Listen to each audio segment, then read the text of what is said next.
വാളയാറിൽ പീഡനത്തിന് ഇരയായ മറ്റൊരു യുവതി കൂടി ആത്മഹത്യ ചെയ്തു. വാളയാർ ശിവജിനഗർ സ്വദേശിനിയായ 20-കാരിയാണ് വിഷം കഴിച്ച് മരിച്ചത്. സംഭവത്തിൽ പിടിയിലായ അയൽവാസി രതീഷ് റിമാൻഡിലാണ്.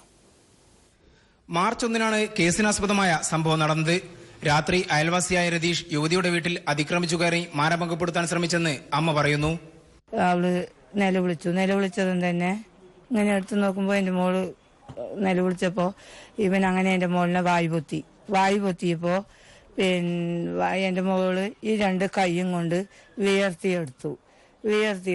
വിയർത്തിയെടുത്തപ്പോ എന്റെ മോന്റെ അവന്റെ ഇത് തട്ടിയിട്ടുണ്ട്. എന്റെ മോന്റെ സംഭവശേഷം വിഷം കഴിച്ച നിലയിൽ കണ്ടെത്തിയ യുവതിയെ പാലക്കാട് ജില്ലാ ആശുപത്രിയിൽ പ്രവേശിപ്പിച്ചു. വീട്ടിൽ മടങ്ങിയെത്തിയ ശേഷം ശാരീരിക അസ്വാസ്ഥ്യം അനുഭവപ്പെട്ടതിനെ തുടർന്ന് ആശുപത്രിയിൽ എത്തിക്കും വഴി തിങ്കളാഴ്ചയാണ് മരിച്ചത്. യുവതിയെ മാനഭംഗപ്പെടുത്താൻ ശ്രമിച്ച അയൽവാസിയായ രതീഷിനെ പോലീസ് അറസ്റ്റ് ചെയ്തിരുന്നു. ഇയാൾ റിമാൻഡിലാണ്. എന്നാൽ യുവതിയെ പീഡിപ്പിച്ചത് രതീഷാണോ എന്ന് സ്ഥിരീകരിച്ചിട്ടില്ല. പ്രതിയെ കസ്റ്റഡിയിൽ വാങ്ങി ചോദ്യം ചെയ്യും.